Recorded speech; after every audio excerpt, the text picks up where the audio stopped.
fellow gem hunters? Welcome to another episode of Vibing Time. You know what to do, guys. Before we get started, go ahead and hit that like button and comment down below after the video. And then also make sure you subscribe to the channel if you haven't already. And then hit that little notification bell. That way you stay up to date to all the latest videos. Guys, got some great news for you guys. I've been doing some research today, and I've got a new marketplace. No, not a new one, but I got some new information or some new alpha about one of the marketplaces that's potentially out there listing NFTs, and potentially they're going to be taking on more new projects. So I'm going to jump into this real quick and go ahead and share my screen.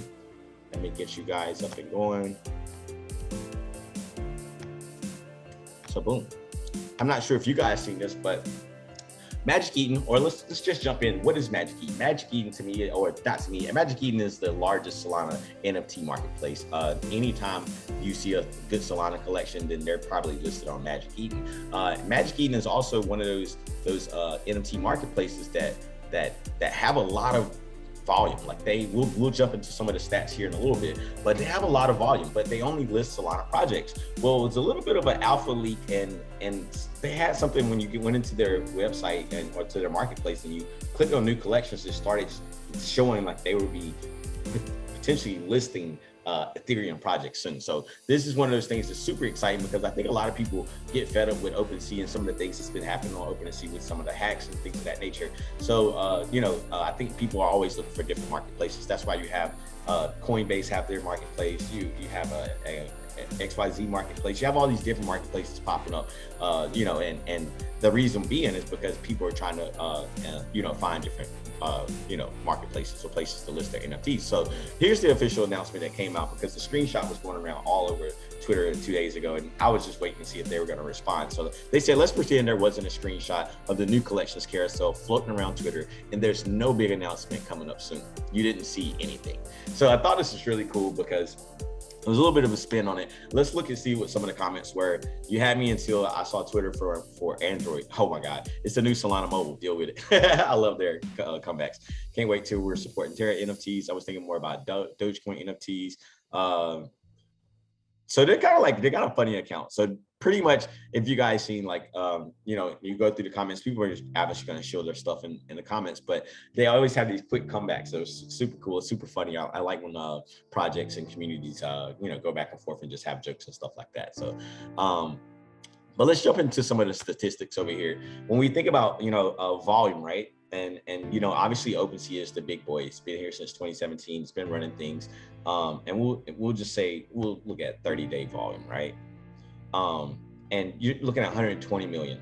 Magic Eden is only at 14 million, and they're not listing any Ethereum projects. So I think if we look at what Magic Eden could turn around and do here by listing some of these Ethereum projects, I think they could potentially, easily flip the crypto punks and then potentially come and take some of this volume away from OpenSea. I'm not saying that they're going to come over here and flip OpenSea or X2, but they're already ahead of X2Y2. They're already ahead of Lookshare.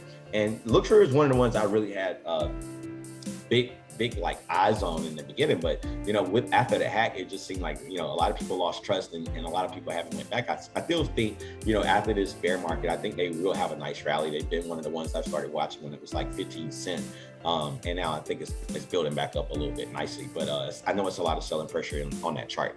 But just to talk about this Magic Eden thing a little bit more, guys, it's just something that's exciting to see that potentially in all the chaos that's going on in the world, they're still very positive. When we jump over and we look at their Twitter, they're talking about hiring new people. They're talking about, they're going to keep building it and keep going. So let's just go over here, jump onto their Twitter, and let's look at some other things.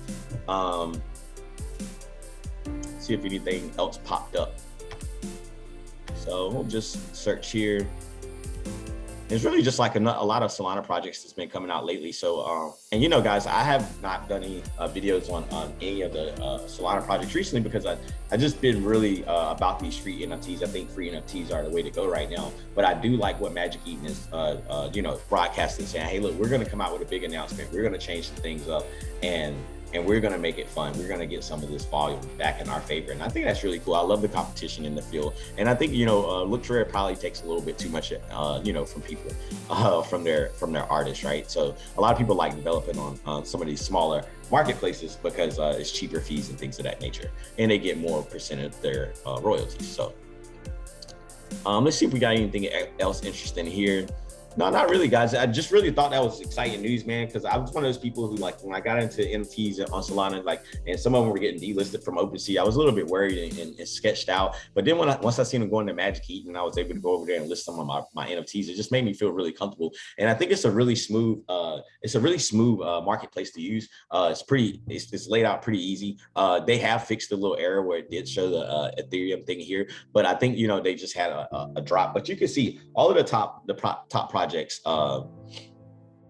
Let's just look at some of the popular collections. You know, they got the D guys on here, OK Bears, and you know, all of the top projects on Solana. So like I said, I think this is something that they go ahead and add those Ethereum collections, guys. I think in the future, in the next 2 to 3 years, we're gonna have a battle of marketplaces where you're starting to see all the GameStop have a marketplace, and everybody's gonna be battling for you to list your NFTs on their marketplace. So I think it's a great time to really get involved with these free NFTs.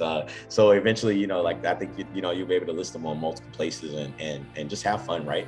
So again, guys, make sure you're doing your homework in this market. This is the time to be doing your homework.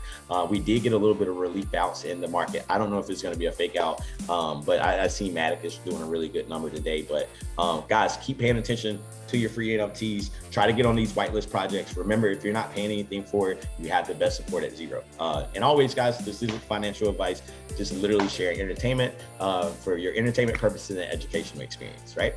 But other than that, guys, we'll be back again on Monday. So I hope you guys have a fabulous weekend. And until then, have it out.